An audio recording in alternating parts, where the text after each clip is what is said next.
See, boys, and let her go hang. Joseph! Here, master. What cheer? Good. Speak to the mariners. 4 to a yearly, or we run ourselves aground. Over stir, stir. Hey, my hearts. Cheerly, my hearts. Yeah. Take in the top goes. Get them out of the hold. Good bosun, have a care. Where's the master? Pay them in! I pray now, keep below. Where is the master, bosun? Hear him? You mar our labour. Keep your cabins to assist the storm. He's good, be patient. When the sea is. Hence, what cares these roarers for the name of king? To cabin. Silence, trouble us not. Good, yet remember whom thou hast aboard. None that I love more than myself. You are a counsellor. If you can command these elements to silence and work the peace of the present, we will not hand a report. Cheerly, good hearts. I have great comfort from this fellow, my lords. Methinks he hath no drowning mark upon him. His complexion is perfect gallows. If he be not born to be hanged, our case is miserable. Down with the drop guard! Yeah! Lower! Bring her to try with main course! Labor of this howling, they are louder than the weather, or our office. Yet again? What do you here? Shall we give o'er and drown? Have your mind to sink? A pot to your throat, you bawling, blasphemous, intelligible dog! Weren't you then? Hang you, awesome, excellent hightaker! We're less afraid to be drowned than thou art. I'll warrant him for drowning, though the ship were no stronger than a nutshell, and as leaky as an unstaunched winch.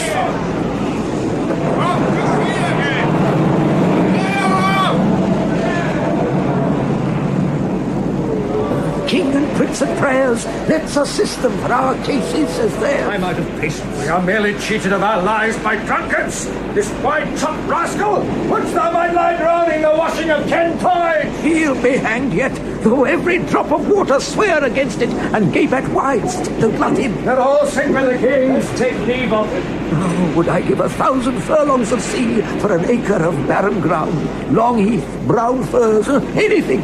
The will's above be done. But I would fain die a dry death. Hell is empty, and all the devils are here.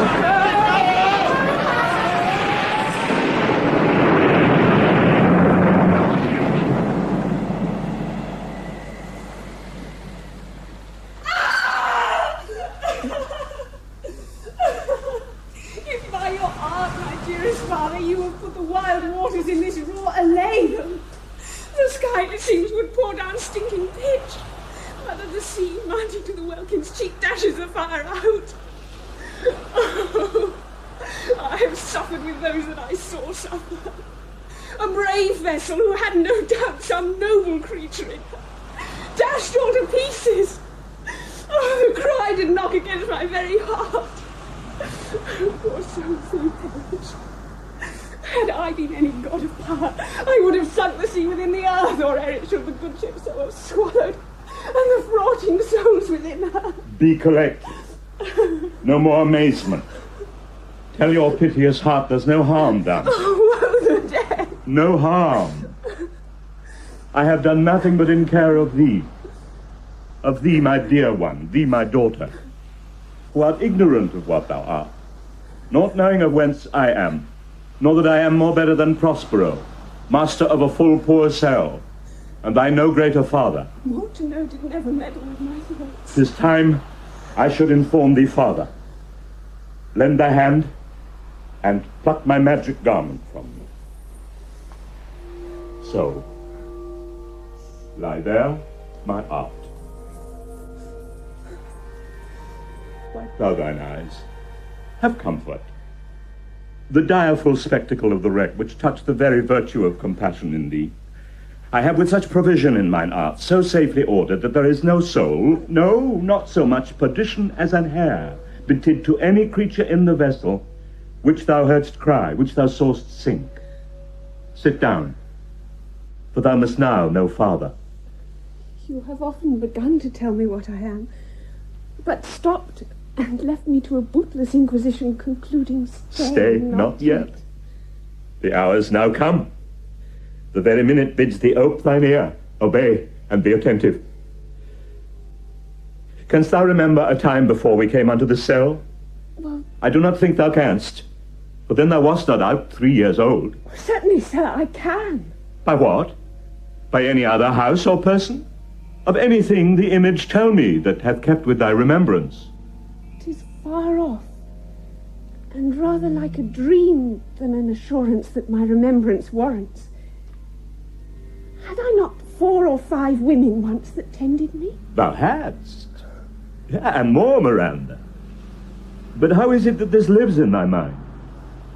What seest thou else in the dark, backward, and abysm of time? If thou rememberest aught ere thou camest here, how thou camest here, thou mayst. But that I do not. 12 years since, Miranda. 12 years since. Thy father was the Duke of Milan, and a prince of power. Sir, are not you my father? Thy mother was a piece of virtue, and she said thou wast my daughter, and thy father was Duke of Milan, and his only heir, a princess, no worse issued. Oh, heavens, what foul play had we that we came from thence? Or blessed wast we did? Both, my girl. By foul play, as thou sayest, were we heaved thence, but blessedly holp hither. My heart bleeds to think of the team that I have turned you to, which is from my remembrance. Please you, father. My brother, and thy uncle, called Antonio. I pray thee mark me that a brother should be so perfidious. He who next thyself of all the world I loved, and to him put the manage of my state, as at that time through all the signories it was the first, and Prospero the prime duke, being so reputed in dignity and for the liberal arts without a parallel. These being all my study, the government, I cast upon my brother, and to my state grew stranger, being transported and wrapped in secret studies. Thy false uncle, dost thou attend me? Sir, most heedfully. Being once perfected, how to grant suits, how to deny them, who to advance and who to trash for overtopping, new created the creatures that were mine, I say, or changed them, or else new formed them. Set all the hearts of the state to what tune pleased his ear, that now he was the ivy, which had hid my princely trunk, and sucked my verdure out of. Thou attend'st not. Oh, good sir, I do. I pray thee mark me. I thus neglecting worldly ends, all dedicated to closeness and the bettering of my mind, with that which but by being so retired or prized all popular rate, in my false brother await an evil nature, and my trust, like a good parent, did beget of him a falsehood in its contrary, as great as my trust was, which had indeed no limit, a confidence sans bound. Antonio, thus lauded, made such a sinner of his memory to credit his own lie, he did believe he was indeed the Duke. Hence, his ambition growing, dost thou hear? Your tale, sir, would cure deafness. To have no screen between this part he played and him he played it for, he needs will be absolute Milan. Me, poor man, my library was dukedom large enough. Of temporal royalties he thinks me now incapable. Confederates, so dry he was for sway, with the King of Naples, to give him annual tribute, do him homage, subject his coronet to his crown, and bend the dukedom, yet unbowed. Alas, poor Milan, to most ignoble stooping. Oh, the heavens. Now, the condition. Alonso, King of Naples, enemy to me inveterate, hearkens my brother's suit, which was that he, in lieu of the premises of homage, and I know not how much tribute, should presently extirpate me and mine out of a dukedom, and confer fair Milan, with all the honours, on my brother. Whereon, a treacherous army levied, one midnight, fated to the purpose, did Antonio open the gates of Milan. And in the dead of darkness, the ministers for the purpose hurried thence, me and thy crying self. Lack for pity. I'm not remembering how I cried out then will cry it o'er again. 'Tis a hint that brings mine eyes to it. Here a little further, and then I'll bring you to the present business which now is upon us, without the which this story were most impertinent. Wherefore did they not that hour destroy us? Dear, they durst not. So dear the love my people bore me, nor set a mark so bloody on the business, but with colours fairer painted their foul ends. In few, they hurried us aboard a bark, bore us some leagues to sea, where they prepared a rotten carcass of a butt, not rigged nor tackled, sail nor mast. The very rats instinctively have quitted. There they hoist us, to cry to the seas that roared to us, to sigh to the winds whose pity sighing back again did us but loving wrong. Alack, what trouble was I then to you? Oh, a cherubim thou wast, that didst preserve me. Thou didst smile, infused with the fortitude from heaven, when I have decked the sea with drops full salt, under my burden groaned, which raised in me an undergoing stomach, to bear up against what should ensue. How came we ashore? By providence divine. Some food we had and some fresh water, that a noble Neapolitan, Gonzalo, out of his charity did give us, with rich garments, linen, stuffs, and necessaries, which since have steadied much. So of his gentleness, knowing I loved my books, he furnished me from mine own library with volumes that I prize above my dukedom. Would I might but ever see that man. Ah. Now, I arise, sit still, and hear the last of our sea sorrow. Here in this island we arrived, and here have I, thy schoolmaster, made thee more prophet than other princess can, that have more time for vainer hours, and tutors not so careful. Heavens, thank you for it. And now I pray you, sir, for still 'tis beating in my mind, your reason for raising this sea storm. Know thus far forth. By accident most strange, bountiful fortune now, my dear lady, hath mine enemies brought to this shore. And by my prescience, I find my zenith doth depend upon a most auspicious star, whose influence, if now I court not but omit, my fortunes will ever after droop. But what? Dear, cease more questions. Thou art inclined to sleep. No. 'Tis a good dullness, and give it way. I know thou canst not choose.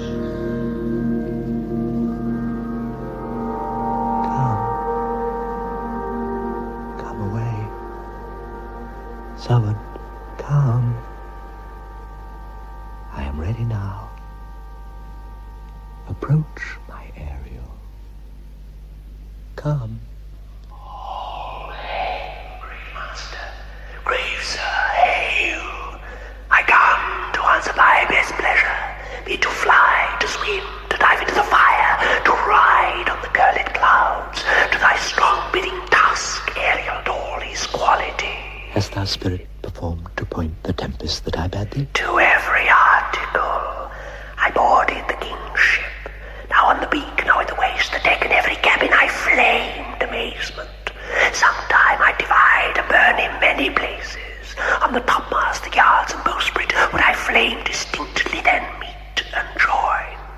Jove's lightnings, the precursors, and the dreadful thunderclaps, more momentary and sight outrunning were not.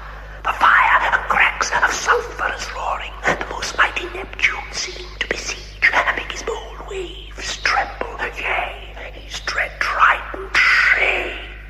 Brave spirit, who was so firm, so constant, that this coil would not infect his reason? Not a soul but felt the fever of the mad, and played some tricks of desperation.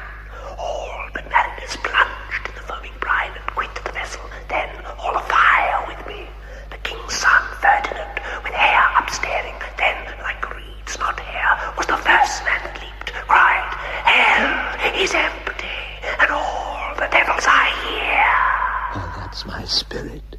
But was not this nigh shore? Close by, my master. But are they, Ariel, safe? Not a hair perished. On their sustaining garments not a blemish, but fresher than before. And as thou badest me, in troops I have dispersed them about the isle. The king's son have I landed by himself, whom I left cooling of the air with sighs in an odd angle of the island, sitting his arms in this sad knot. Of the king's ship, the mariners say how thou hast disposed, and all the rest of the fleet. Safely in harbour is the king's ship, in the deep nook where once thou calledst me up at midnight to fetch dew from the still vexed Bermuths. There she's hid. The mariners all under hatches stowed, who, with a charm joined to their suffered labour, I have left asleep. And for the rest of the fleet, they are upon the Mediterranean float, bound sadly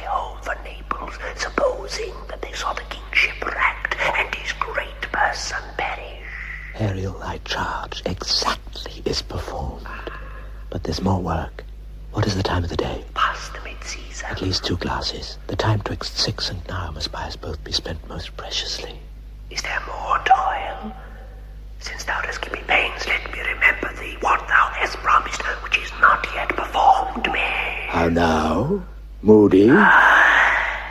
What is thou canst demand? My liberty. Before the time be out, no more. I pray thee, remember I have done thee worthy service, told thee no lies, made thee no mistakings, served without grudge or grumblings. Thou did promise to bait me a full year.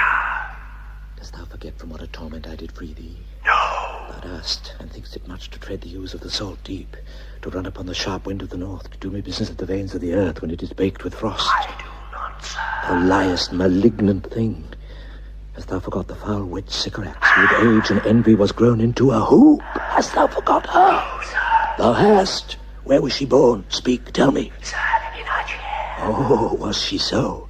I must once in a month recount what thou hast been, which thou forgetst. This damned witch Sycorax, for mischiefs manifold and sorceries terrible to enter human hearing, from Argia, thou knowest, was banished. For one thing she did, they would not take her life. Is not this true? Aye, sir. This blue-eyed hag was hither brought with child, and here was left by the sailors. Thou, my slave, as thou reportst thyself, was then her servant. And for thou wast a spirit too delicate to act her earthy and abhorred commands, refusing her grand hests, she did confine thee, by help of her more potent ministers, and in her most unmitigable rage, into a cloven pine, within which rift imprisoned thou didst painfully remain a dozen years, within which space she died, and left thee there, where thou didst vent thy groans, as fast as mill wheels strike. Then was this island, save for the son that she did litter here, a freckled whelp, hag-born, not honoured with a human shape. Yes, Caliban, her son. Dull thing, I say so. He, that Caliban whom now I keep in service, thou best knows what torment I did find thee in. Thy groans did make wolves howl, and penetrate the breasts of ever angry bears. It was a torment to lay upon the damned, which Sycorax could not again undo. It was mine art, when I arrived and heard thee, that made gape the pine, and let thee out. I thank thee, master. If thou more murmurest, I'll rend an oak, and peg thee in his knotty entrails, till thou hast howled away 12 winters. But, master, I will be correspondent to command, and do my spriting gently. Do so, and after 2 days, I will discharge thee. That's my noble master. What shall I do? Say what shall I do? Go make thyself like a nymph of the sea. Be subject to no sight but thine and mine, invisible to every eyeball else. Go take the shape, and hither come in it. Go hence with diligence. Master! Fine apparition, my quaint Ariel, hark in thine ear. Master, it shall be done. Miranda, awake. Dear heart, awake. Thou hast slept well. Awake. The strangeness of your story put heaviness in me. Shake it off. Come on. We'll visit Caliban, my slave, who never yields us kind answers. 'Tis a villain, sir, I do not love to look on. But as it is, we cannot miss him. He does make our fire, lets in our wood, and serves in offices with Providence. What ho! Slave! Caliban! Thou earth, thou! Speak! There's wood enough within. Come forth, I say! There's other business for thee. Come, thou tortoise! When? Thou poisonous slave, got by the devil himself upon thy wicked dam, come forth! As wicked do as ere my mother brushed with raven's feather from unwholesome fen, drop on you both, a southwest blow on ye, and blister you all o'er. For this be sure tonight thou shalt have cramps, side stitches that shall pen thy breath out. Urchins shall, for that vast of the night that they may work, all exercise on thee. Thou shalt be pinched as thick as honeycomb, each pinch more stinging than bees that made 'em. I must eat my dinner. This island mine, by Sycorax my mother, which thou takest from me. when thou camest first, thou strokest me, and made much of me. Dost give me water with berries in, and teach me how to name the bigger light, and how the less that burn by day and night. And then I loved thee, and showed thee all the qualities of the isle, the fresh springs, brine pits, barren place, and fertile. Cursed be I that did so. All the charms of sycorax, toads, beetles, bats light on you, for I am all the subject that you have, which first was mine own king. And here you strive in this hard rock, whilst you do keep from me the rest of the island. Thou most lying slave, whom stripes may move, not kindness. I have used thee, filth as thou art, with human care, and lodged thee in mine own cell, till thou didst seek to violate the honor of my child. Would have been done. Thou didst prevent me. I would have peopled else this isle with Caliban. Abhorrent slave, which any print of goodness wilt not take, being capable of all ill. I pitied thee, took pains to make thee speak, taught thee each hour one thing or other. Yeah. When thou didst not savage know thine own meaning, but wouldst gabble like a thing most brutish, I endowed thy purposes with words that made them known. But thy vile race, though thou didst learn, had that end which good natures could not abide to be with. Therefore wast thou deservedly confined into this rock, who hadst deserved more than a prison. You taught me language, and my profit on't is I know how to curse.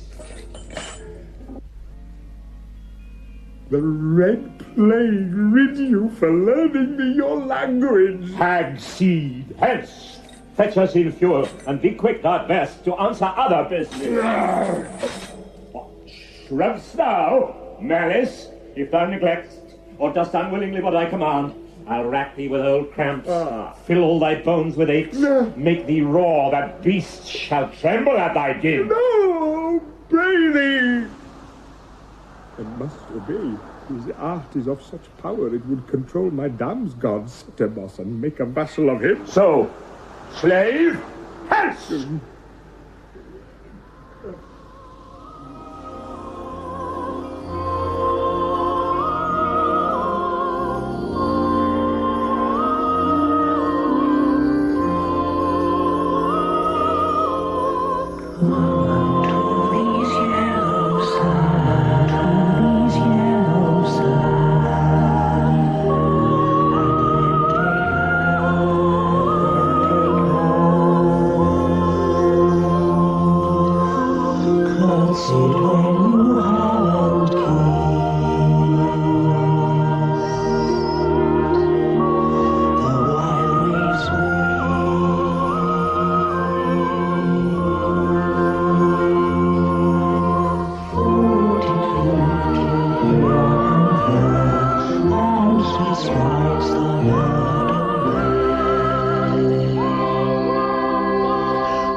The air?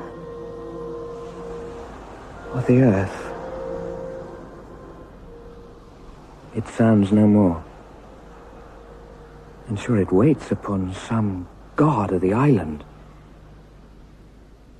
Sitting on a bank, weeping again the king my father's wreck, this music crept by me upon the waters, allaying both their fury and my passion with its sweet air.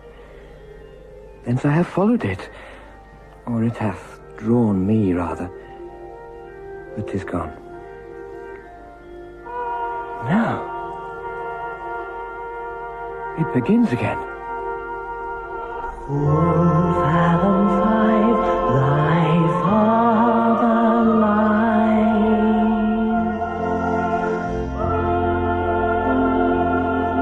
his bones are coral made. Those are pearls that were his eyes.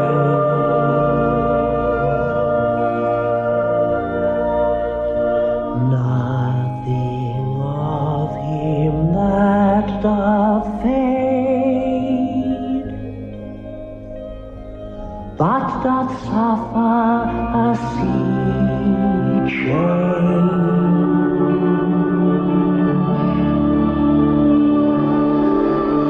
Into something great and strange.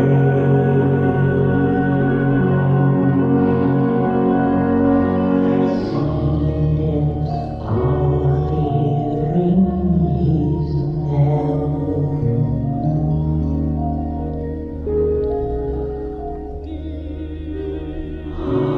Now I hear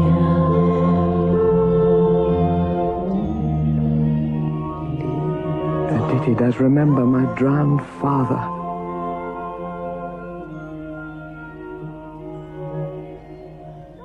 This is no mortal business, nor no sound that the earth owes. I hear it now above me. The fringed curtains of thine eye advance, and say what thou seest yond. What is't? A spirit? Lord, how it looks about. Believe me, sir, it carries a brave form.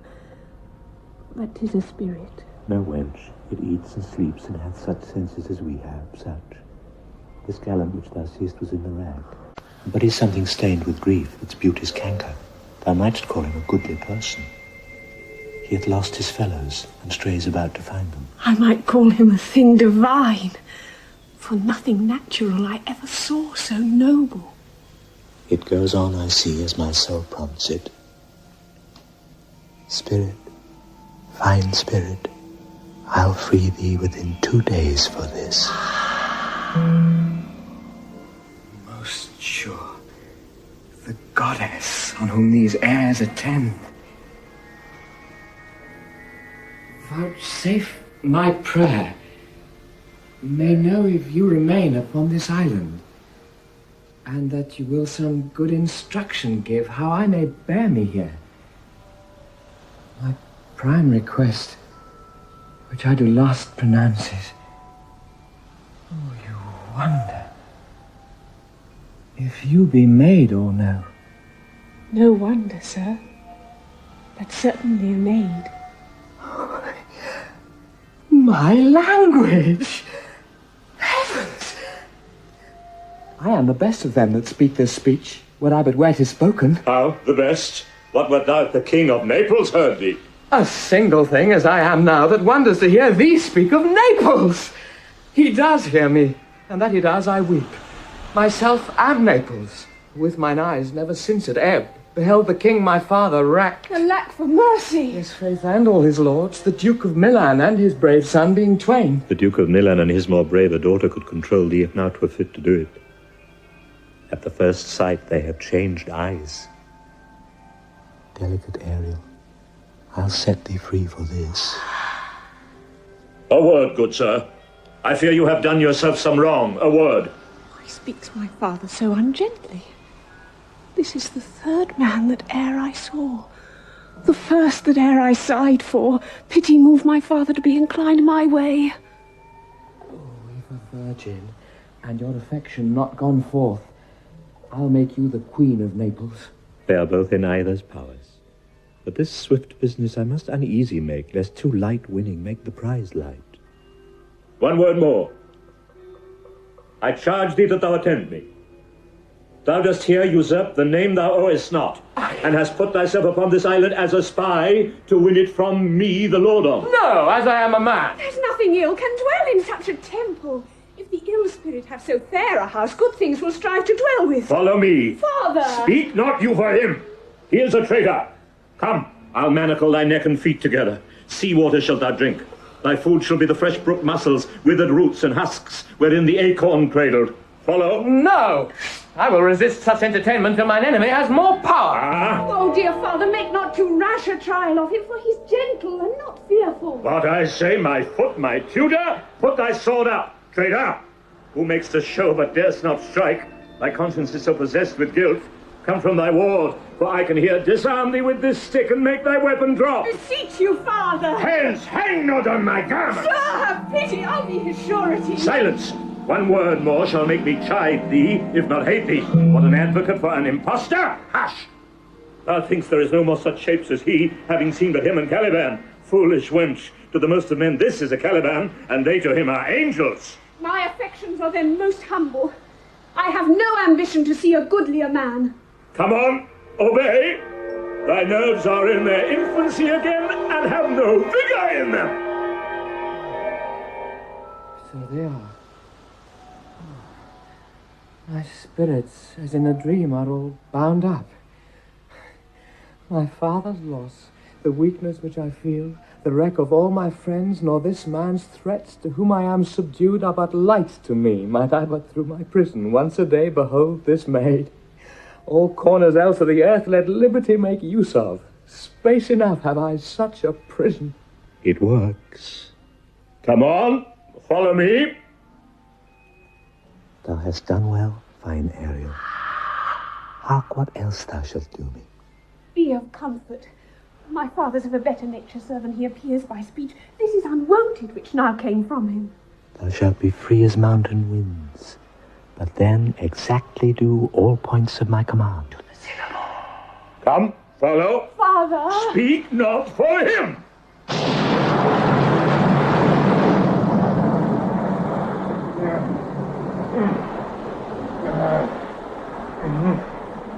All the infections that the sun sucks up from bogs, fens, flats on Prospero fall and make him by inch meal a disease.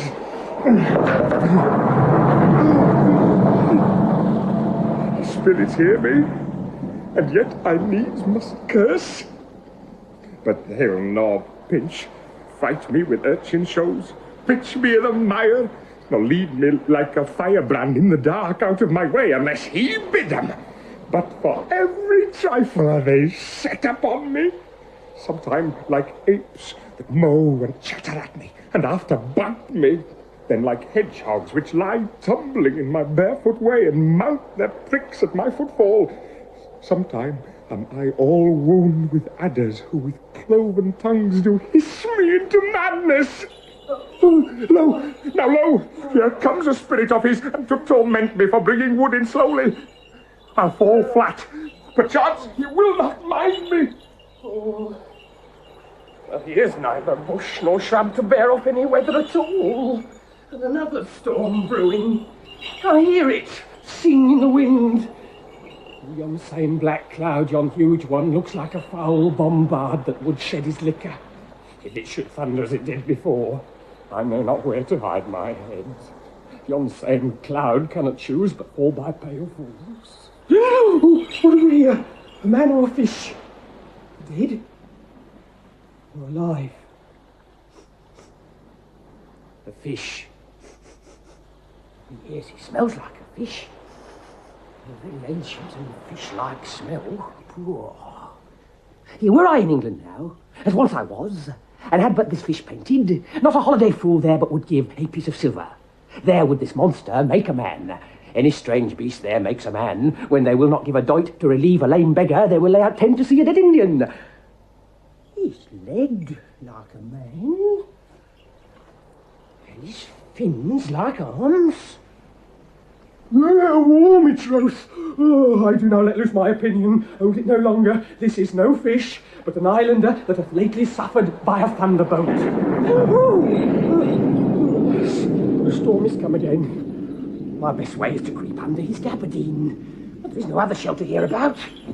Oh, misery acquaints a man with strange bedfellows. How will he a shroud till the dregs of the storm be past? I shall no more to see, here shall I die ashore. Oh, this is very scurvy tune to sing at a man's funeral. Well, here's my comfort.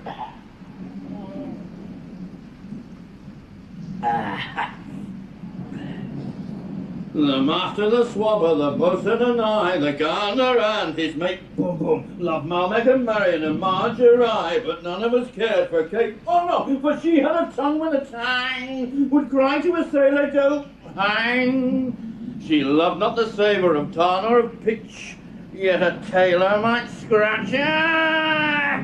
Where'er she did itch, let her see, boy, and let her go hang. Let her see, boy. Scurvy cute too. Here's me comfort. Do not torment me. What's the matter? Are we devils here? Do you put tricks upon us with savages and men's of in? I've not scaped drowning to be afeard of your 1, 2, 3, 4 legs. For it has been said, as proper a man as ever went on 4 legs cannot make him give ground. And it shall be said so again, while Stefano breathes her nostrils. This is some monster of the isle with 4 legs, who hath got, as I take it, an ague. The spirits torments me. Where the devil should he learn our language? Well, I'll give him some relief if it be but for that. If I can recover him, keep him tame, get to Naples with him, he's a present for any emperor that ever trod on neat's leather. Do not torment me, prithee. I'll bring my wood home faster. He's in his fit now, doesn't talk after the wisest. He shall taste of my bottle. If he have never drunk wine before, it'll go near to remove his fit. If I can recover him and keep him tame, I'll not take too much for him. He shall pay for him that hath him, and that soundly. Thou dost me yet but little hurt. Thou wilt anon, I know it by thy trembling. Now Prosper works upon thee. Come your ways. Open your mouth. Here is that which will give language to your cat. Open your mouth. Oh, this'll shake your shaking, I can tell you. And that soundly. You cannot tell who is your friend. Open your chaps again. I should know that voice. It should be... Oh, but he is drowned, and these are devils, so defend me! 4 legs and 2 voices? A most delicate monster. His forward voice now is to speak well of his friend. His backward voice is to utter foul speeches and to detract. If all the wine in my bottle will recover him, I will help his ague. Come. Amen. I'll pour some in thy other mouth. Stefano? But doth thy other mouth call me? Mercy, mercy, this is a devil and no monster. I'll leave him. I'm no long spoon. Stefano! If thou be Stefano, touch me, speak to me, for I am Trinculo. Be not here, thy good friend, Trinculo. If thou be'st Trinculo, come forth. Yeah, I'll pull thee by thy lesser legs. Oh. If any be Trinculo's legs, these are they. Ow! Thou art very Trinculo indeed. Oh. How camest thou to be the siege of this moon calf? Can he vent Trinculos? I took him to be killed with a thunderstroke. But art thou not drowned, Stefano? Oh, I hope no, thou art not drowned. Is the storm overblown? I hid me under the dead moon calf's gabardine for fear of the storm. Oh, and art thou living, Stefano? Oh, Stefano, give me a bullet and escape. Prithee, do not turn me about. My stomach's not constant. These be fine things, and if they be not sprites, that's a brave god and their celestial liquor. I will kneel to him. How didst thou escape? How canst thou hither? Swear by this bottle how thou canst hither. I escaped upon a butt of sack, which the sailors heaved overboard, by this bottle, which I made of the bark of a tree, but with my own hands since I was cast ashore. I'll swear upon that bottle to be thy true subject, for the liquor is not earthly. Here, swear then how thou escaped. Swam ashore, man, like a duck. I can swim like a duck, I'll be sworn. Here, kiss the book. Though thou can swim like a duck, thou'rt made like a goose. Oh, Stefano, I study more of this. The whole butt, man. My cellar's in a rock by the seaside where my wine is hid. Oh, now, moon calf. How dost thine ague? Hast thou not dropped from heaven? Out of the moon, I do assure thee. I was the man of the moon at time was. I have seen thee in her. Okay. And I do adore thee. Aye. My mistress showed me thee, and thy dog, and thy bush. Oh, well. Come, swear to that. Kiss the book. I'll furnish it anon with new contents. Swear. By this good light, this is a very shallow monster. I afeard of him. A very weak monster, the man in the moon. A most poor credulous monster.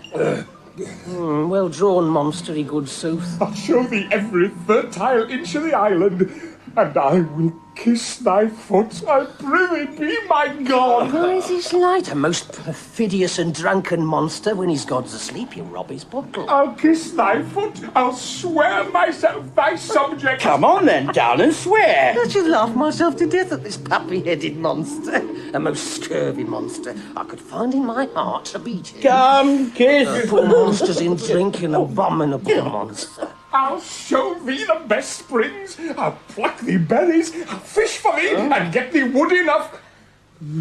I'll plague upon that tyrant that I serve, I'll bear him no more sticks, but follow thee, thou wondrous man. A most ridiculous monster to make a wonder of a poor drunkard. I prithee, let me bring thee where crabs grow, and I with my long nails will dig thee pig-nuts, show thee a jay's nest, and instruct thee how to snare the nimble marmoset. I'll bring thee to clustering filberts, and sometimes I'll get thee young scamels from the rock.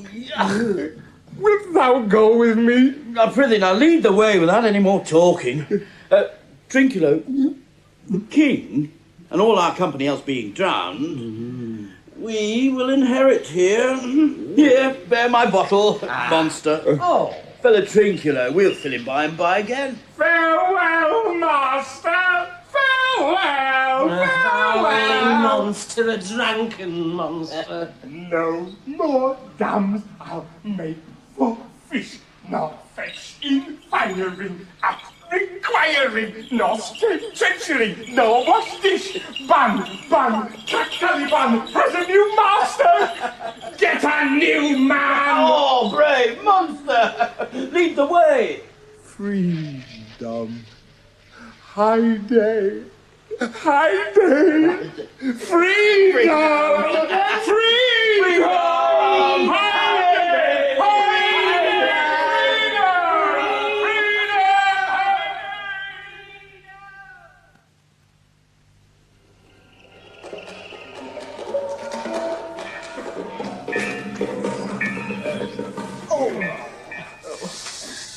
Beseech you, sir, be merry. You have lost, so have we all.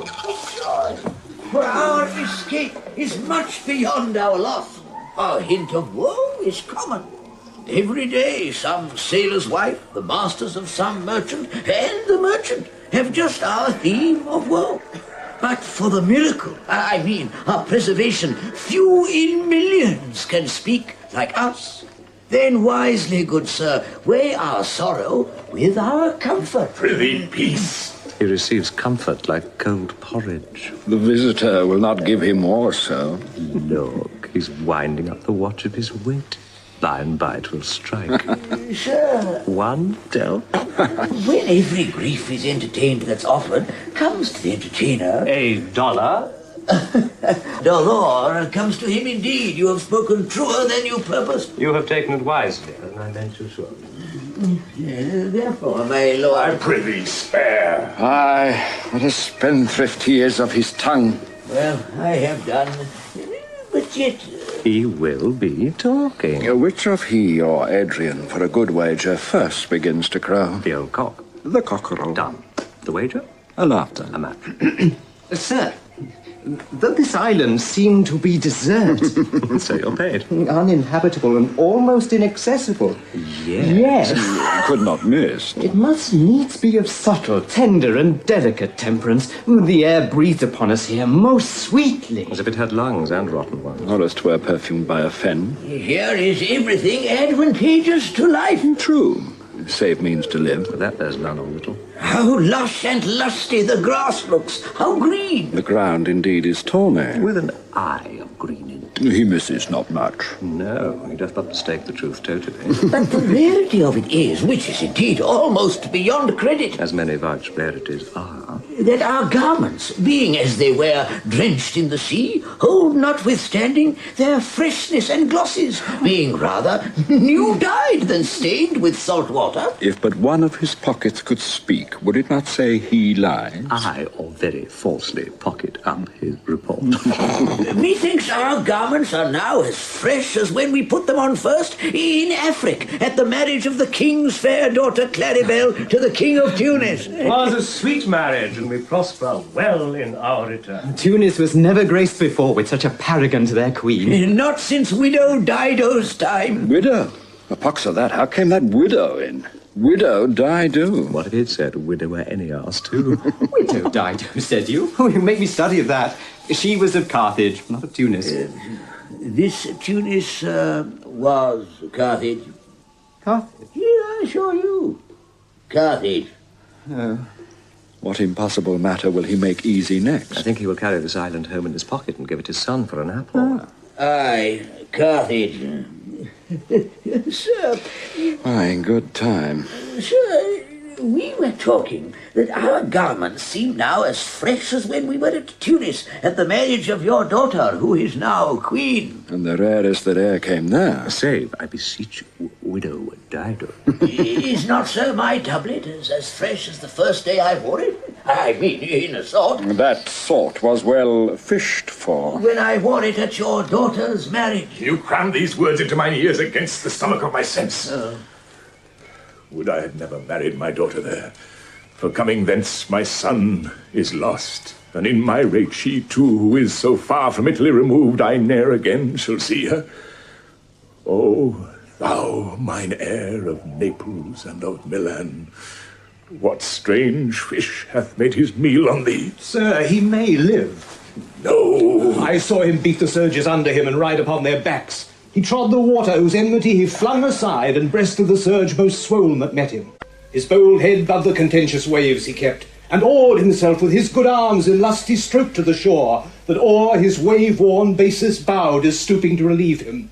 I not doubt he came alive to land. No, he is gone. Sir, you may thank yourself for this great loss that would not bless our Europe with your daughter, but rather lose her to an African, when she at least is banished from your eye, who hath cause to wet the grief of. Prithee, peace. You were kneeled to and importuned otherwise by all of us. Aye. And the fair soul herself weighed between loathness and obedience, at which end of the beam should bow. We have lost your son, I fear, forever. Milan and Naples have more widows in them of this business is making than we bring men to comfort than the fault's your own. So is the dearest of the loss. My Lord Sebastian, the truth you speak doth lack some gentleness and time to speak it in. You rub the sore when you should bring the plaster. Very well. And most curmudgeonly. It is foul weather in us all, good sir, when you are cloudy. Foul weather. Very foul. Had I plantation of this isle, my lord, and were the king on't, what would I do? Escape being drunk for want of wine. In the Commonwealth I would by contraries execute all things. For no kind of traffic would I admit, no name of magistrate, letters should not be known. Riches, poverty, and use of service? None. Contract, succession, bourne, bound of land, tilth, vineyard? None. No use of metal, corn, or wine, or oil? No occupation, all men idle, all, and women too, but innocent and pure, no sovereignty. Yet he would be king on't. The latter end of his commonwealth forgets the beginning. All things in common nature should produce, without sweat or endeavour. Treason, felony, sword, pike, knife, gun, or need of any engine would I not have, but nature should bring forth of its own kind, all poison, all abundance, to feed my innocent people. No marrying among his subjects? None, man. All idle. Whores and knaves. I would with such perfection govern, sir, to excel the golden age. And God save his majesty. Long live Gonzalo. Do you mark me, sir? Oh, prithee no more, thou dost talk nothing to me. I do well believe, your highness, and did it to minister occasion to these gentlemen, who are of such sensible and nimble lungs that they always used to laugh at nothing. 'Twas you we laughed at. Oh, who in this merry kind of fooling am nothing to you, so you may continue and laugh at nothing still. Oh, what a blow was there given. You are gentlemen of brave mettle. You would lift the moon out of her sphere. Nay, good my lord, be not angry. No, I warrant you. I will not adventure my discretion so weakly. Oh. Will you laugh me to sleep? For I am very, very heavy. Go, sleep, and hear us. What? All so soon asleep? I wish mine eyes would with themselves shut up my thoughts. I find they are inclined to do so. Please you, sir, do not omit the heavy offer of it. It seldom visits sorrow, and when it doth, it is a comforter. We too, my lord, will guard your person while you take your rest, and watch your safety. Thank you. Wondrous heavy. What strange drowsiness possesses them? It is the quality of the climate. Why does it not then our eyelids sink? I find not myself disposed to sleep. Nor I. My spirits are nimble. They fell together all as by consent. They dropped as by a thunderstroke. What might, worthy Sebastian, oh, what might... No more. And yet methinks I see it in thy face, what thou shouldst be. The occasion speaks thee, and my strong imagination sees a crown dropping upon thy head. What? Art thou waking? Do you not hear me speak? I do. And surely it is a sleepy language, and thou speakst out of thy sleep. What is it thou didst say? This is a strange repose, to be asleep, with eyes wide open, standing, speaking, moving, and yet so fast asleep. Noble Sebastian, thou lett'st thy fortune sleep. Die, rather. Wink'st, whilst thou art waking. Thou dost snore distinctly. There's meaning in thy snores. I am more serious than my custom. You must be so too, if heed me. Which to do trebles thee o'er. Well, I am standing water. I'll teach you how to flow. Do so. To ebb, hereditary sloth instructs me. Oh, if you but knew how you the purpose cherish, whilst thus you mock it. Ebbing men indeed most often do so near the bottom run by their own fear or sloth. Prithee say on. The setting of thine eye and cheek proclaim a matter from thee, and a birth indeed which throws thee much to yield. Thus, sir, although this lord of weak remembrance, this who shall be of as little memory when he is earth, hath here almost persuaded the king his son's alive, 'tis as impossible that he's undrowned as he that sleeps here swims. I have no hope that he's undrowned. Oh, out of that no hope, what great hope have you? Will you grant with me that Ferdinand is drowned? Is gone? Then tell me who's the next heir of Naples? Claribel? She that is Queen of Tunis, she that dwells 10 leagues beyond man's life, she that from Naples can have no note, unless the sun were post, the man in the moon's too slow, she that from whom we all were sea swallowed, though some cast again, and by that destiny to perform an act, whereof what's past is prologue, what to come in yours and my discharge. Say this were death that now hath seized them. Why, they were no worse than now they are. There be that can rule Naples, as well as he that sleeps. Oh, that you bore the mind that I do. What a sleep were this for your advancement. Do you understand me? Methinks I do. And I remember you did supplant your brother Prospero. True. And look how well my garments sit upon me, much feater than before. My brother's servants were then my fellows, now they are my men. But for your conscience? Aye, sir, where lies that? I feel not that deity in my bosom. 20 consciences that stand twixt me and Milan, candid be they, and melt ere they molest. Here lies your brother. No better than the earth he lies upon. If he were that which now he's like, that's dead, whom I, with this obedient steel, 3 inches of it, can lay to bed forever, whilst you, doing thus to the perpetual wink for I might put this ancient morsel, this prudence. Who should not upbraid our course? For all the rest, they'll take suggestion as a cat laps milk. They'll tell the clock to any business that we say befits the hour. Thy case, dear friend, shall be my precedent. As thou gotst Milan, I'll come by Naples. Draw thy sword. One stroke shall free thee from the tribute which thou payest, and I, the king, shall love thee. Draw together, and when I rear my hand, do you the like to fall it on Gonzalo. Oh, but one word. My master, through his art, foresees the danger that you, his friend, are in, and sends me forth for else his projectiles to keep them living, while you here do snoring lie. Open-eyed conspiracy he's timed undertake. If of life you keep a care, shake off slumber and beware. Awake, awake, awake. Then let us both be Now, good angels, preserve the king. How now, eh? Oh, awake. Why are you drawn? Wherefore this ghastly looking? What's the matter? Whilst we stood here securing your repose, even now we had a hollow burst of bellowing like bulls or rather lions. Did it not wake you? It struck mine ear most terribly. I heard nothing. Oh, 'twas a din to fright a monster's ear, to make an earthquake. Sure, it was the roar of a whole herd of lions. Heard you this, Gonzalo? Upon my honour, sir, I heard a humming, and then a strange one too, which did awake me. I shaked you, sir, and cried. As mine eyes opened, I saw their weapons drawn. There was a noise, that's verily. It is best we stand upon our guard, or that we quit this place. Let's draw our weapons. Lead off this ground, and let's make further search for my poor son. Heavens keep him from these beasts, for he is sure in the island. Lead away.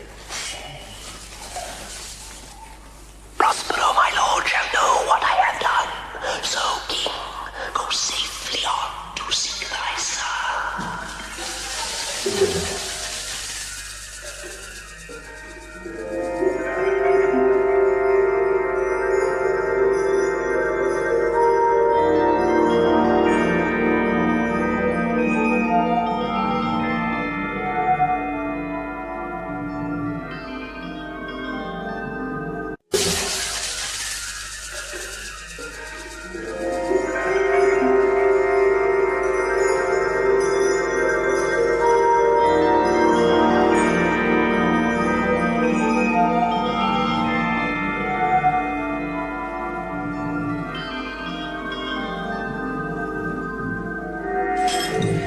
There be some sports are painful, and their labour delight in them sets off. Some kinds of baseness are nobly undergone, and most poor matters point to rich ends. This my mean task would be as heavy to me as odious, but the mistress which I serve quickens what's dead and makes my labours pleasures. Oh, she is 10 times more gentle than her father's crabbed, and he's composed of harshness. I must remove some thousands of these logs and pile them up upon a sore injunction. My sweet mistress weeps when she sees me work, and says such baseness had never like executor. I forget. But these sweet thoughts do even refresh my labours, most busy lest when I do it. Alas, now pray you work not so hard. I would the lightning had burned up those logs that you are enjoined to pile. Pray set it down and rest you. When this burns, 'twill weep for having wearied you. My father is hard at study. Pray now rest yourself. He's safe for these 3 hours. Oh, most dear mistress, the sun will set before I shall discharge what I must strive to do. If you sit down, I'll bear your logs the while. Pray give me that. I'll carry it to the pile. No, precious creature, I had rather crack my sinews, break my back, than you should such dishonour undergo while I sit lazy by. It would become me as well as it does you. And I should do it with much more ease, for my good will is to it, and yours it is against. Poor worm, thou art infected. This visitation shows it. I do beseech you, chiefly that I might set it in my prayers. What is your name? Miranda. Oh, My father, I have broke your hest to say so. Admired Miranda. Indeed, the top of admiration, worth what's dearest to the world. Full many a lady I have eyed with best regard, and many a time the harmony of their tongues hath into bondage brought my too diligent ear. For several virtues have I liked several women. Never any with so full soul, but some defect in her did quarrel with the noblest grace she owed, and put it to the foil. But you, oh you, so perfect and so peerless, are created of every creature's best. I do not know one of my sex. No woman's face remember, save from my glass mine own. Nor have I seen more that I may call men than you, good friend, and my dear father. How features are abroad I'm skilless of. But by my modesty, the jewel in my dower, I would not wish any companion in the world but you, nor can imagination form a shape besides yourself to like of. But I prattle something too wildly, and my father's precepts I therein do forget. I am, in my condition, a prince, Miranda. I do think a king. I would not so. And would no more endure this wooden slavery than to suffer the flesh fly blow my mouth. Hear my soul speak. The very instant that I saw you, did my heart fly to your service. There resides to make me slave to it.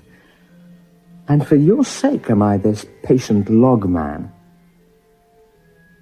Do you love me? Oh, heaven. O earth, bear witness to this sound, and crown what I profess with kind event, if I speak true. If hollowly invert what best is boded me to mischief, I, beyond all limit of what else i' the world, do love, prize, honour you. I am a fool to weep at what I am glad of. Fair encounter, most rare affections. Heaven's ray of grace on that which breathes between you. Wherefore weep you? And mine unworthiness, that dare not offer what I desire to give, and much less take what I shall die to want. But this is trifling, and all the more it seeks to hide itself the bigger bulk it shows. Hence bashful cunning, and promptly plain and holy innocence. I am your wife, if you will marry me. If not, I'll die your maid. To be your fellow you may deny me, but I'll be your servant whether you will or no. My mistress, dearest, and I thus humble ever. My husband, then? Aye, with a heart as willing as bondage heir of freedom. Here's my hand. And mine, with my heart in it. And now, farewell, till half an hour hence. 1,000.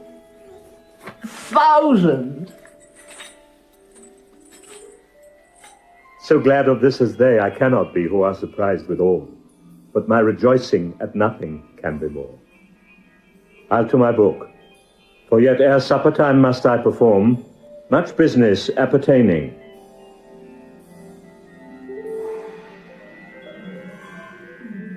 Tell not me. When the butt is out, we'll drink water, not a drop before. Therefore, bear up and boredom. Servant monster, drink to me. Servant monster, the folly of this island. They say there's but 5 upon this isle. We are 3 of them. If the other 2 be brained like us, the state totters. Drink, servant monster, when I bid thee. Thy eyes have almost set thy head. Where should they be set else? He were a brave monster indeed if they were set in his tail. My man monster hath drowned his tongue in sack. And for my part, the sea cannot drown me. I swam ere I could recover the shore 35 leagues. Off and on. By this light, thou shalt be my lieutenant, monster. Oh, standard. Your lieutenant, if you list, he's no standard. We'll not run, monsieur monster. Nor go neither, but you'll lie like dogs and yet say nothing neither. Mooncalf, speak once in thy life if thou beest good mooncalf. How does thine honour let me lick thy shoes? I'll not serve him. He's not valiant. Thou liest, most ignorant monster. I'm in case to justle a constable. Why, thou deboshed fish, thou! Was there ever man a coward that had drunk so much sack as I today? Wilt thou tell a monstrous lie, being but half a fish and half a monster? Oh, how he mocks me! Wilt thou let him, my lord? Lord, quoth he, that a monster should be such a natural. No, again! Bite him to death, I pray thee! Trinculo, keep a good tongue in your head. If you prove a mutineer, the next tree.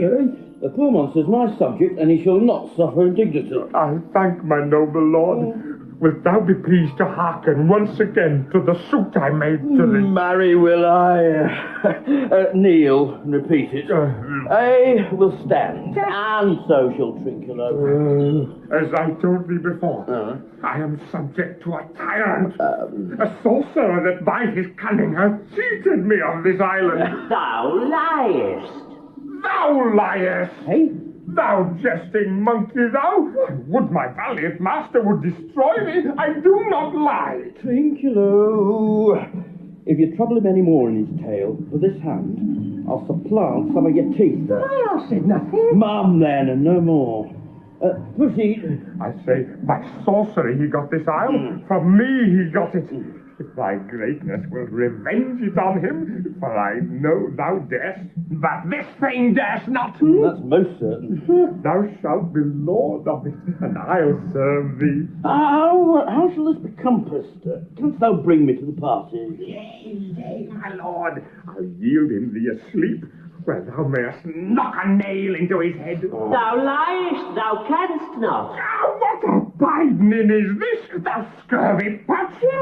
I do beseech thy greatness, give him blows, and take his bottle from him. When that's gone, he shall drink naught but brine, for I'll not show him where the quick freshes are. Trinculo, run into no further danger. Interrupt the monster one word further, and by this hand, I'll turn me mercy out of doors, make a stockfish of thee. What did I? Did nothing. I'll go farther off. Didst thou not say he lied? Thou liest. Do I so? Take thou back. If you like this, give me the lie another time. I did not give the lie. Out of your wits and hearing too. Pox on your bottle. This can sack and drinking do. A moo rain on your monster and the devil take your fingers. No. Forward with your tail.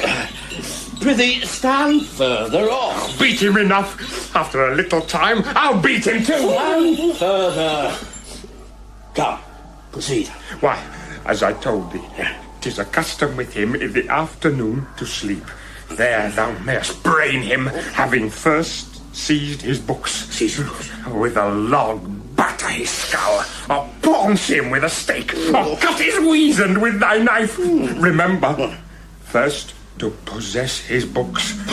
For without them he's but a sot, as I am, nor hath not one spirit to command.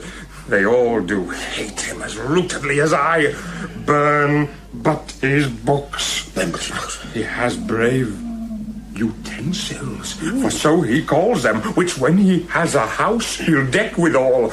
And that most deeply to consider is the beauty of his daughter. He himself calls her a nonpareil. I never saw a woman but only Sycorax, my dam, and she as far surpasseth Sycorax as great does least. Is it so brave, alas? Aye, my lord, she will become thy bed, I warrant, and bring thee forth Brave brood. Oh, monster, I will kill this man. His daughter and I will be king and queen, save our graces, and Trinculo and thyself should be viceroys. How dost thou like the plot, Trinculo? Excellent. Ah, give me thy hand. I'm sorry I beat thee, but while thou livest, keep a good tongue in thy head. Within this half hour will he be asleep. Wilt thou destroy him then? Aye, on my honour. This will I do, my master. Thou makes me merry. I am full of pleasure. Let us be jocund. Will you troll the catch you taught me but while ere? At thy request, monster, I will do reason. Any reason. Come on, Trinculo. Let's sing. Flouterman, Scouterman, Scouterman. Let's sing that. Flouterman, Scouterman, Scouterman, Flouterman. Horses free. That's not the tune. What? Is this same? This is the tune of our cats played by the picture of nobody. If thou beest a man, show thyself in thy likeness. If thou beest a devil, take as thou list. Oh, forgive me my sins. He that dies pays all debts. I defy thee. Mercy upon us. Art thou feared? No, monster. Not I. Be not afeard. The isle is full of noises, sounds, and sweet airs that give delight and hurt not. Sometimes 1,000 twangling instruments will hum about mine ears, and sometimes voices that if I then had waked after long sleep will make me sleep again. And then, in dreaming, the clouds methought would open and show riches ready to drop upon me, that when I waked, I cried to dream again. This'll prove a brave kingdom to me, where I shall have music for nothing. When Prospero is destroyed. That shall be by and by. Oh, I remember the story. The sound is going away. Let's follow it and after do our work. Lead, monster. We'll follow. Oh, I wish I could see this taperer. He lays it on. We'll come. I'll follow step by step. Flounder and Scouter and Scouter and Flounder, all is free. Flounder and Scouter and Scouter and Flounder, all is free.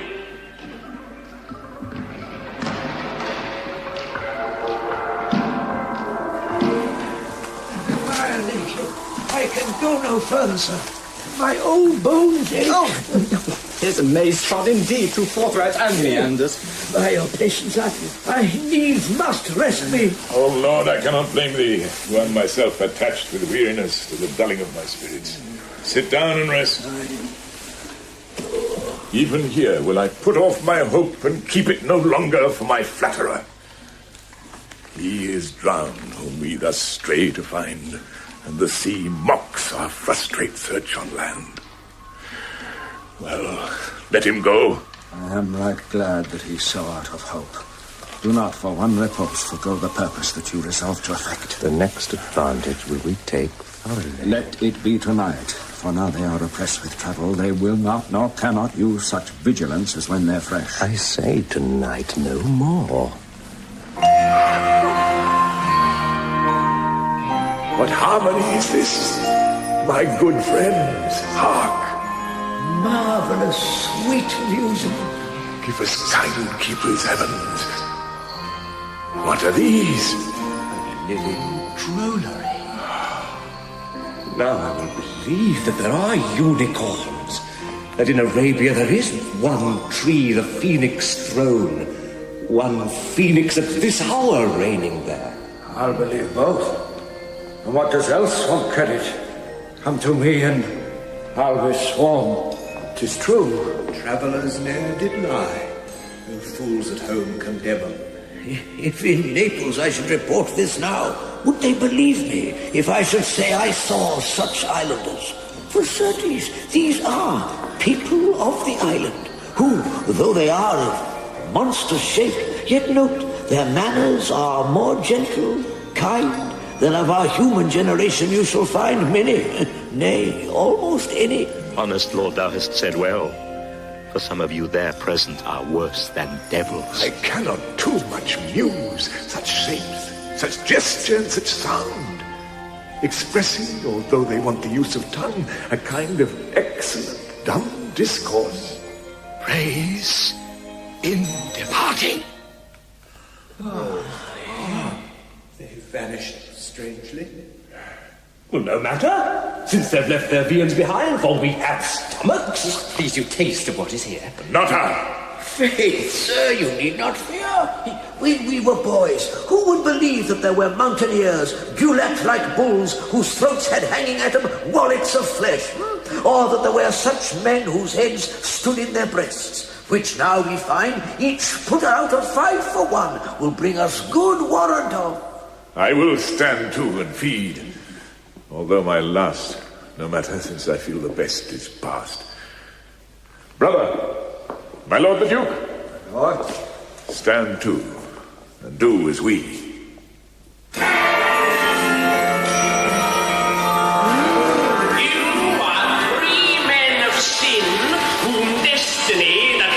Instrument this lower world and what is in't, the never surfeited sea hath cause to belt up you, and on this island where man doth not inhabit, you mongst men being most unfit to live, I have made you mad.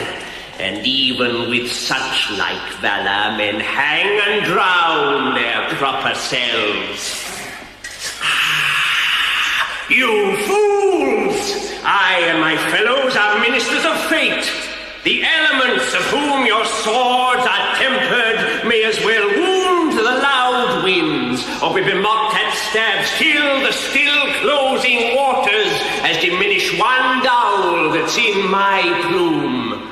My fellow ministers are like invulnerable. If you could hurt, your swords are now too messy for your strength, and will not be uplifted.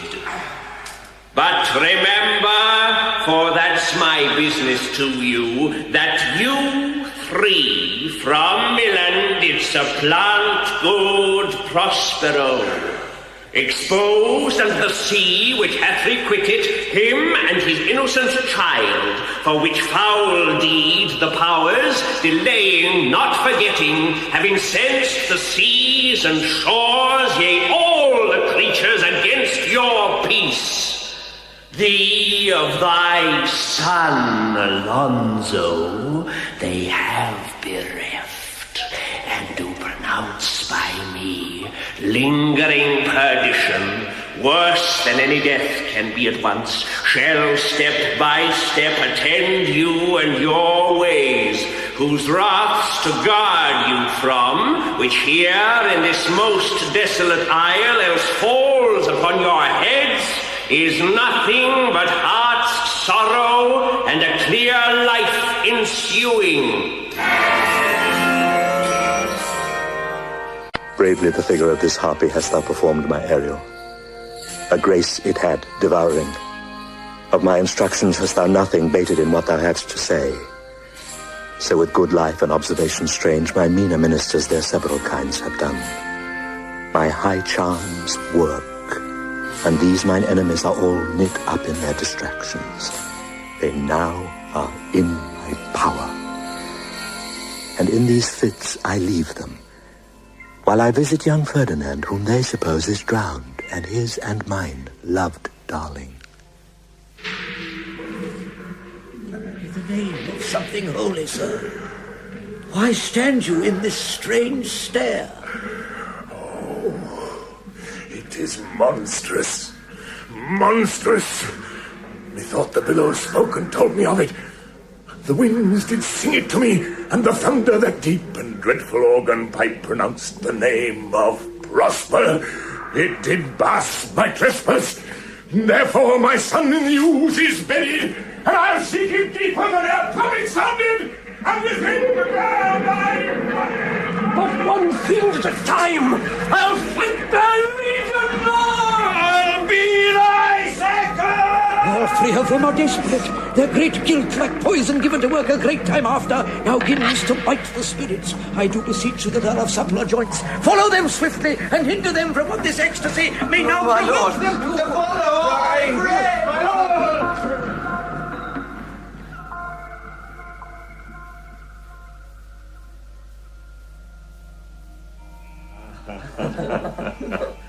If I have too austerely punished you, your compensation makes amends. For I have given you here a third of mine own life, or that for which I live.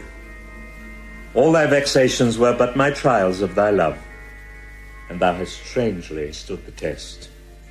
Here, afore heaven, I ratified this my rich gift. O Ferdinand, do not smile at me that I boast her of, for thou shalt find she will outstrip all praise, and make it halt behind her. I do believe it against an oracle. Then is my gift and thine own acquisition worthily purchased. Take my daughter. But if thou dost break her virgin knot before all sanctimonious ceremonies may with full and holy rites be ministered, no sweet aspersion shall the heavens let fall to make this contract grow, but barren hate, sour-eyed disdain and discord shall bestrew the union of your bed with weeds so loathly that you shall hate it both. Therefore take heed, as Hymen's lamps shall light you. As I hope for quiet days, fair issue, and long life, with such love as 'tis now, the murkiest den, the most opportune place, the strongest suggestion our worser genius can, shall never melt mine honour into lust, to take away the edge of that day's celebration, when I shall think or Phoebus' steeds are foundered, or night kept chained below. Fairly spoke. Sit then and talk with her. She is thine own. What, Ariel? My industrious servant. Ariel. What would my bold master? Here I am. Thou and thy meaner fellows your last service did worthily perform, and I must use you in such another trick. Go bring the rabble, or whom I give thee power, here to this place, incite them to quick motion, for I must bestow upon the eyes of this young couple some vanity of mine art. It is my promise, and they expect it from me. Presently. I with a twink. Before you can say come and go, and breathe twice and cry so, each one dripping on his toe will be here with mop and mow. Do you love me, master? No. Dearly, my delicate Ariel. Do not approach till thou dost hear me call. Well, I can see. Ah. Look thou be true. Do not give dalliance too much the rein. The strongest oaths are straw to the fire of the blood. Be more abstemious, or else good night your vow. I warrant you, sir, the white cold virgin snow upon my heart abates the ardour of my liver. Well? Now come, my Ariel. Bring a corollary rather than want a spirit. Appear and pertly. No tongue. All eyes. Be silent. Ceres, Ceres, most bounteous lady, thy richness of wheat, rye, barley, vetches, oats, and peas, thy turning mountains, where live nibbling sheep, and flat meads thatched with starboard them to keep, thy banks with pioneers and twilled brims, which spongy April at thy feast betrims, to make corn nymphs chaste crowns, and thy broom groves, whose shadow the dismissed bachelor loves, being last known, thy pole-clipped vineyard, and thy sea marge,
state, great Juno comes. I know her by her gait. Oh, doth my bounteous sister call me to bless these twain, that they may prosperous be and honoured in their issue.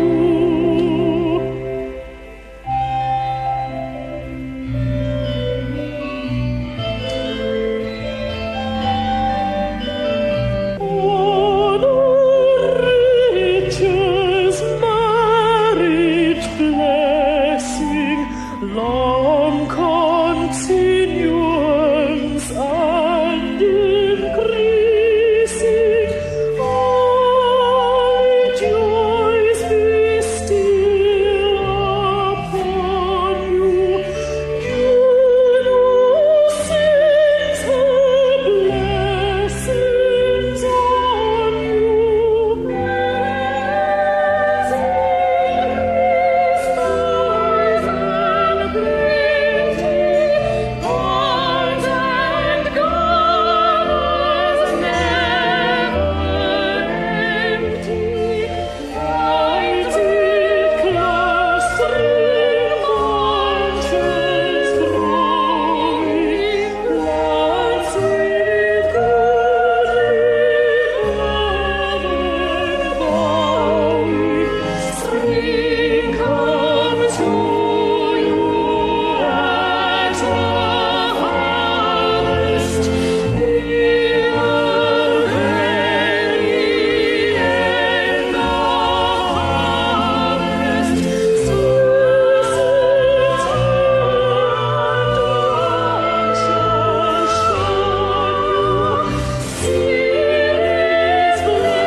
This is a most majestic vision, and harmonious charmingly.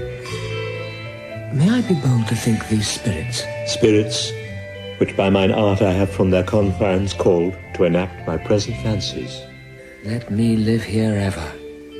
So rare a wondered father and a wise makes this place paradise. Sweet now silence. Juno and Ceres whisper seriously. There is something else to do.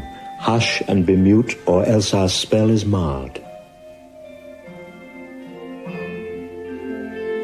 Nymphs caught lions of the winding brooks, with your safe crowns and ever harmless looks. Leave your Christians and whispering love. Answer your service, Judas Tempest leaves and hell to celebrate. A contract of true love be not too late. Usurping sickle men of always to win. Come here from the furrow and be merry. They call it in your Christ on earth but one. And these fresh lips they come to everywhere. In country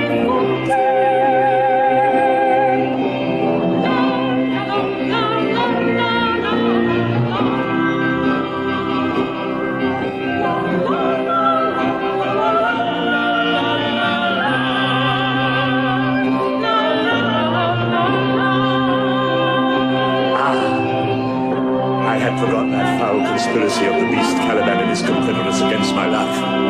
The minute of their plot is almost come. Well done. Avoid. No more. This is strange. Your father's in some passion that works him strong. Never till this day saw I him touched with anger so distempered. You do look, my son, in a moved sort, as if you were dismayed. Be cheerful, sir. Our revels now are ended. These are actors, as I foretold you, were all spirits, and are melted into air, into thin air. And like the baseless fabric of this vision, the cloud-capped towers, the gorgeous palaces, the solemn temples, the great globe itself, yea, all which it inherit, shall dissolve, and like this insubstantial pageant faded, leave not a rack behind. We are such stuff as dreams are made on, and our little life is rounded with a sleep. Sir, I am vexed with my weakness. My old brain is troubled. Be not disturbed with my infirmity. If you be pleased, retire into my cell, and there repose. A turn or two I'll walk, to still my beating mind. We wish your peace. Come with it all. I thank thee, Ariel. Come. Thy thoughts I cleave to. What's thy pleasure? Spirit, we must prepare to meet with Caliban. Aye, my commander. When I presented Ceres, I thought to have told thee of it, but I feared lest I might anger thee. Say again, where didst thou leave these varlets? I told you, sir. They were red hot with drinking, so full of valor that they smote the air for breathing in their faces, beat the ground for kissing their feet, yet always bending towards their project. Then I beat my tabor, at which, like unpacked colts, they pricked their ears, advanced their eyelids, lifted up their noses as they smelt music. So I charmed their ears that, calf-like, they my lowing followed, through toothed briars, sharp furze, pricking gossamer thorns, which entered their frail shins. At last I left them in the filthy mantle pool beyond your cell, there dancing up to the chins that the foul leg o'erstunk their feet. This was well done, my bird. Thy shape invisible retain thou still. The trumpery in my house, go bring it hither for stale to catch these thieves. I go. A devil. A born devil, on whose nature nurture can never stick, on whom my pains humanely taken, all lost, quite lost. And as with age his body uglier grows, so his mind cankers. I will plague them all, even to roaring. Come hang them on this line.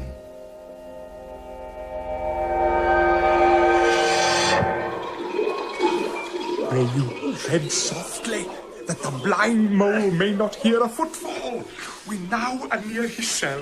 Monster, your fairy, which you say is a harmless fairy, has done little better than play the jack with us. Monster, I do smell all horse piss, at which my nose is in great indignation. So does mine.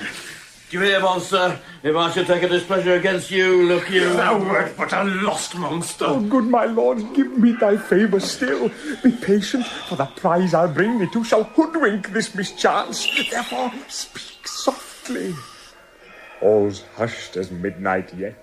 Aye, but to lose our bottles in the pool... There's not only disgrace and dishonour in that, monster, but an infinite loss. That's more to me than my wetting. Yet this is your harmless fairy monster. I will fetch you my bottle, though I be all ears for me labour. Prithee, my king, be quiet. Seest thou here? This is the mouth of the cell. No noise. And enter. Do that good mischief which may make this island thine own forever, and I thy Caliban, for I thy footlicker. Give me thy hand. I do begin to have bloody thoughts. Oh, King Stefano! What? Oh, dear!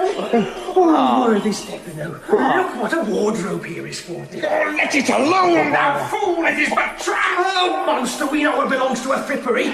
Oh, King Stefano. Put off that gown, Trinculo. By this hand, I'll have that gown. Fool! Thy grace shall have it. A dropsy drum, this fool! What do you mean to dote thus on such luggage? Let it alone! And do the murder first. If he awake, from toe to crown he'll fill our skins with pinches, make us strange stuff. Be quiet, monster. Oh, Mistress Lane, is not this my jerkin? Now is the jerkin under the line. Now, Jerkin, you are like to lose your hair and prove a bald Jerkin. Oh, do we steal by line and level? And like your grace. Yeah, I thank thee for that jest. Here's a garment for it, which shall not go unrewarded while I'm king of this country. Steal by line and level. Is an excellent pass-up. Hey, here's another garment for it. Oh, monster! Come put some lime upon your fingers and away with the rest. I will have none of it. We shall lose our time and all be turned to barnacles or to apes with foreheads villainous low. Monster, lay to your fingers. Help to bear this away where my hogshead of wine is. Or I'll turn you out of my kingdom. Go to. Carry this. And this. Right, and this.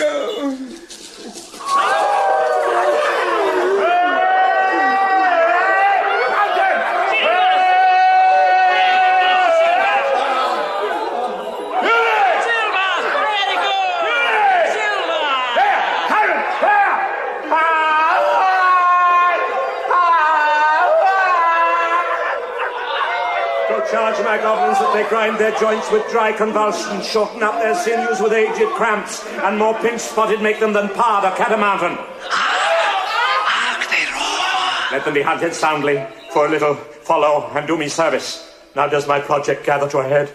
My charms crack not, my spirits obey, and time goes upright with his carriage. How is the day? On the 6th hour, at which time, my lord, you said, our work shall cease. I did say so when first I raised the Tempest. At this hour lies at my mercy all mine enemies.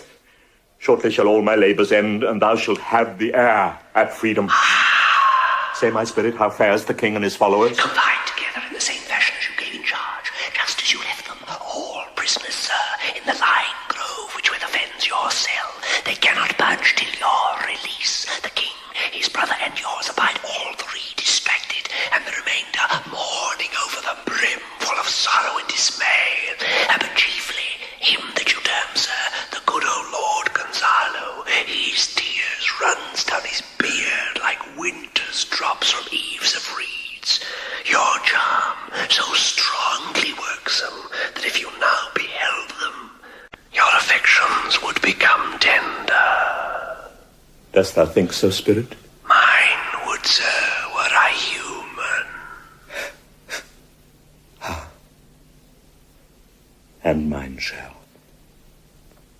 Hast thou, which art but air, a touch of feeling of their afflictions, and shall not myself, one of their kind, that relish all as sharply, passion as they, be kindlier moved than thou art?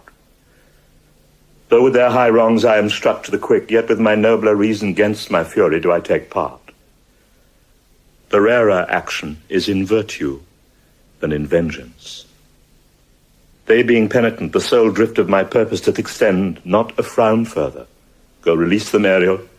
My charms I'll break, their senses I'll restore, and they shall be themselves. I'll fetch them, sir.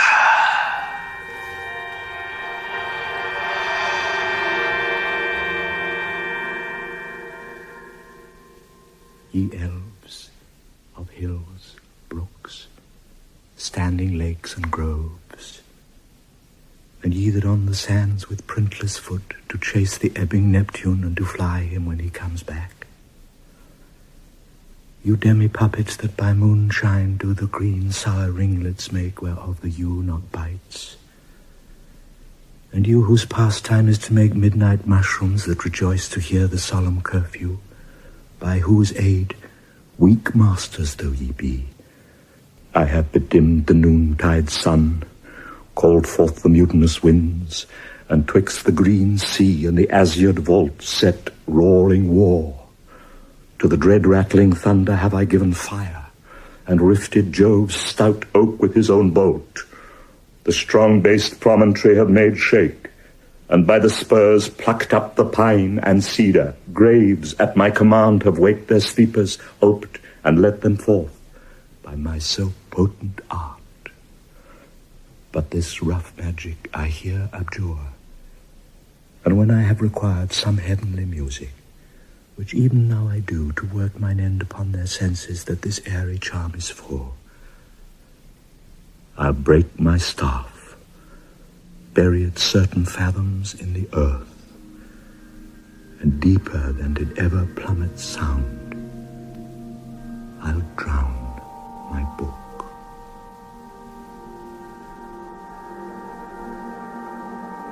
A solemn air, and the best comforter to an unsettled fancy, cure thy brains, now useless, boiled within thy skull. There stand, for you are spell stopped. Holy Gonzalo, honourable man, mine eyes, even sociable to the show of thine, fall fellowly drops. The charm dissolves apace, and as the morning steals upon the night, melting the darkness, so their rising senses begins to chase the ignorant fumes that mantle their clearer reason. O good Gonzalo, my true preserver, and a loyal sir to him thou followest, I will pay thy graces home, both in word and deed. Most cruelly didst thou, Alonso, use me and my daughter. Thy brother was a furtherer in the act. Thou art pinched for it now, Sebastian. Flesh and blood, you, brother mine, that entertained ambition, expelled remorse and nature, whom with Sebastian would here have killed your king, I do forgive thee, unnatural though thou art. Their understanding begins to swell, and the approaching tide will shortly fill the reasonable shore that now lies foul and muddy. Not one of them that yet looks on me, or would know me. Ariel, fetch me the hat and rapier in my cell.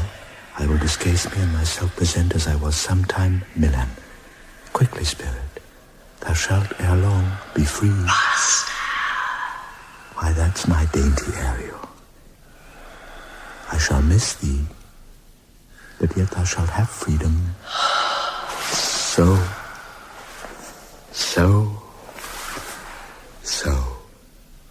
To the king's ship, invisible as thou art, there shalt thou find the mariners asleep under the hatches, the master and the boatswain being awake, and force them to this place, and presently, I prithee.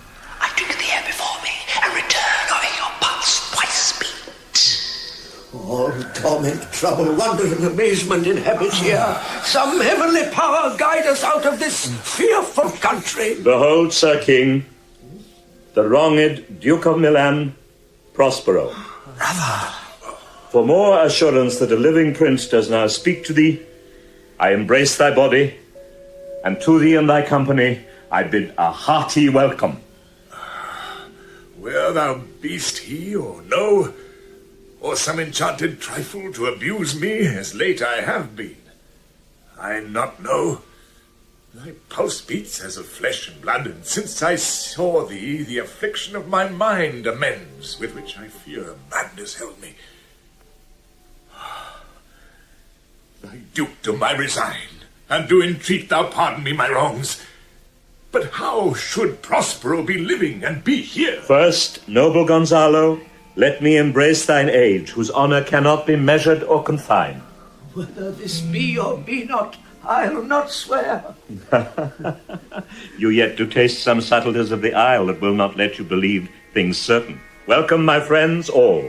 But you, my brace of lords, were I so minded, I here could pluck his highness frown upon you, and justify you traitors.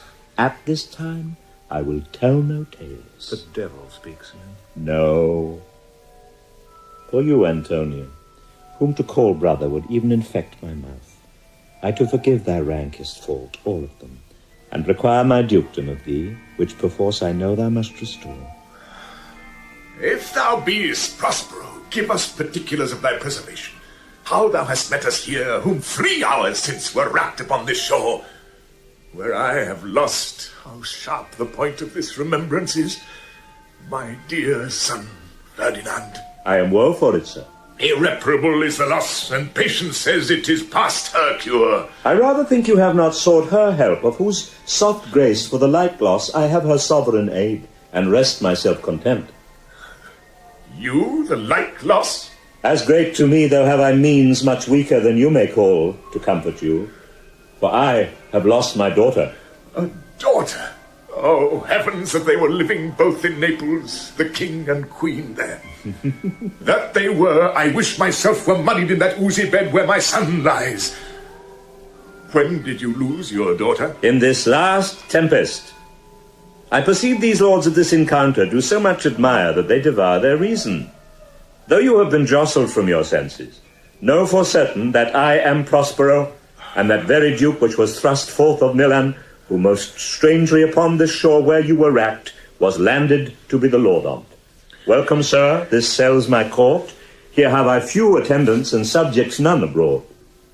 Pray you, look in. My dukedom, since you have given me again, I will requite you with as good a thing. At least bring forth a wonder to content ye as much as me my dukedom.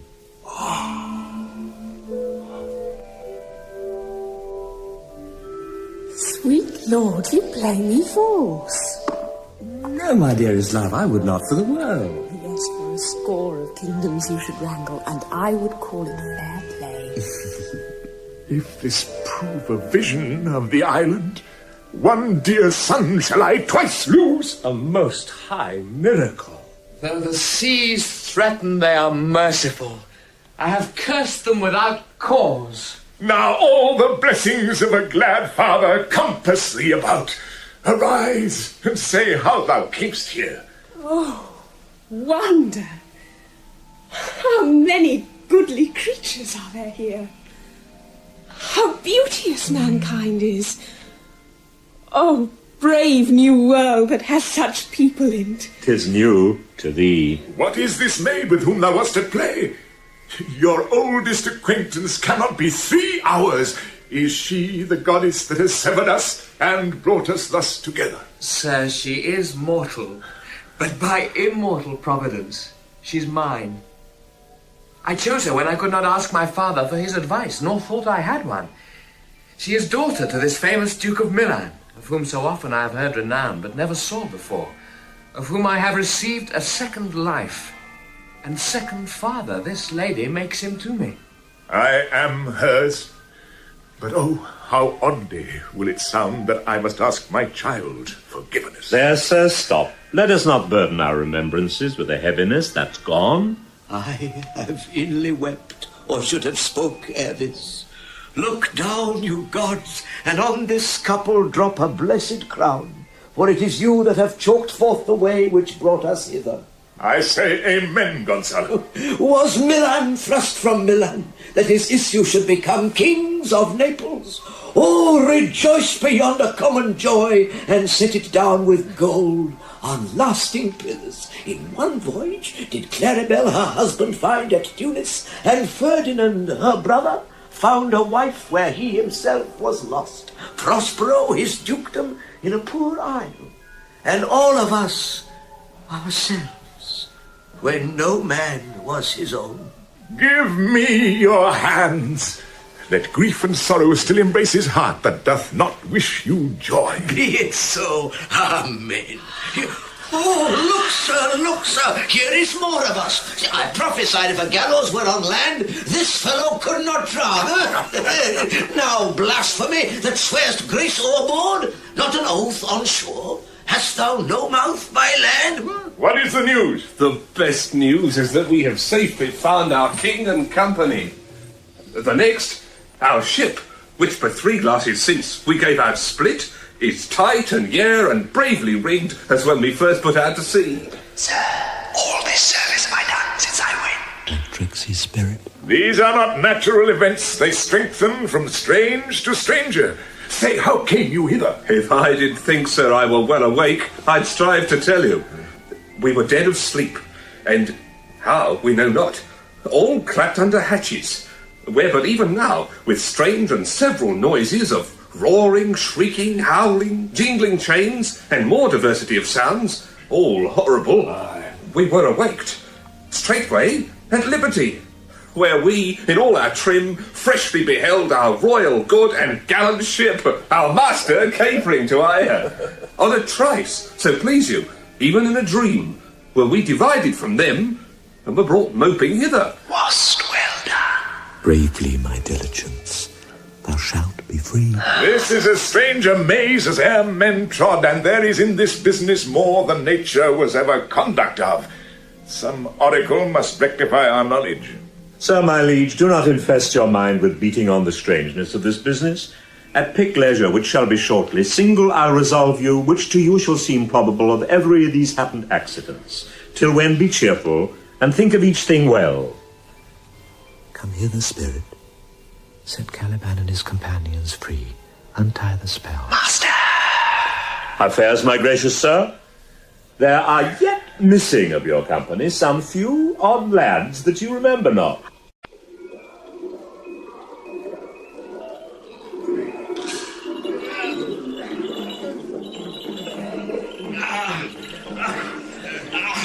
Every man shift for all the rest. Let no man take care for himself, for all is but fortune. Coraggio, bully monster, coraggio. Oh. These true spies which I wear in my head, here's a goodly sight. Oh, Setamos, these be brave spirits indeed. How fine my master is. I'm afraid he will chastise me. Ah, what things of these, my Lord Antonio, will money buy? Very like. Oof. Oh, one of them is a plain fish, and no doubt marketable. Mount but the badges of these men, my lords, then say if they be true. This misshapen knave, his mother was a witch, and one so strong that could control the moon, make flows and ebbs, and deal in her command without her power. These three have robbed me, and this demi-devil, for he's a bastard one, had plotted with them to take my life. Two of these fellows you must know and own. This thing of darkness, I acknowledge mine. I shall be pinched to death. Is not this Stefano, my drunken butler? He is drunk now. Where had he wine? And Trinculo is reeling right. Where should they find this grand liquor that has gilded him? How camest thou in this pickle? Well, I've been in such a pickle since I saw you last, and I fear will never out of my bones. I shall not fear fly blowing. Why, how now, Stefano? Touch me not. I'm not Stefano, but a cramp. You'd be king of the isle, sirrah. I should have been a sore one then.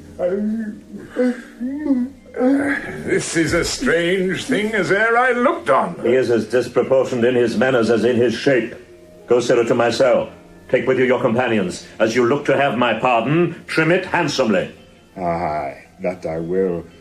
And I'll be wise hereafter and seek for grace. What a thrice double ass was I to take this drunkard for a god and worship this dull fool. Go to, away. And hence bestow your luggage where you found it. Or stole it, rather.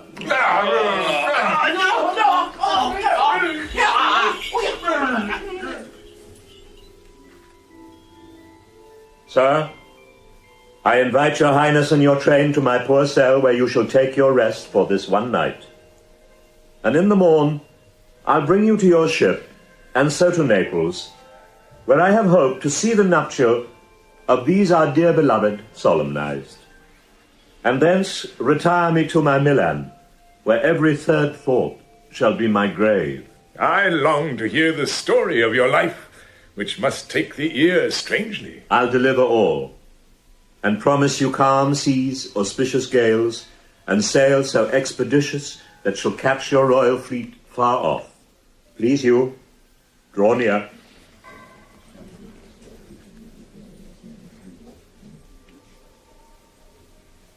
My Ariel, check. That is thy charge. Then to the elements be free, and fare thou well.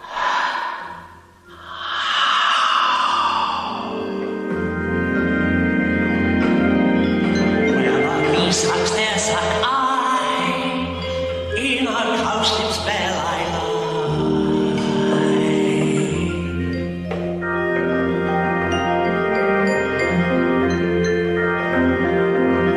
There I couch when owls do cry, on the bed's back I do fly,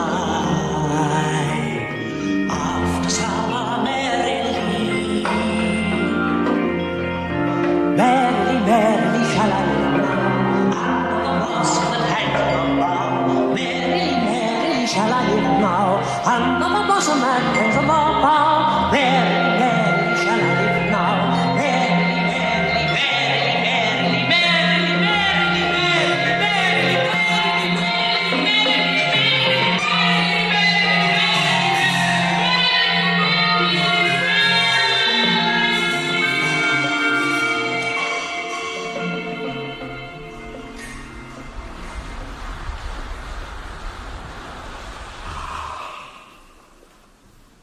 Now my charms are all o'erthrown, and what strength I have's mine own, which is most faint. Now 'tis true, I must be here confined by you, or sent to Naples. Let me not, since I have my dukedom got, and pardoned the deceiver, dwell in this bare island by your spell. But release me from my bands, with the help of your good hands. Gentle breath of yours my sails must fill, or else my project fails, which was to please. Now I want spirits to enforce, art to enchant, and my ending is despair, unless I be relieved by prayer, which pierces so that it assaults mercy itself and frees all faults. As you from crimes would pardoned be, let your indulgence set me free.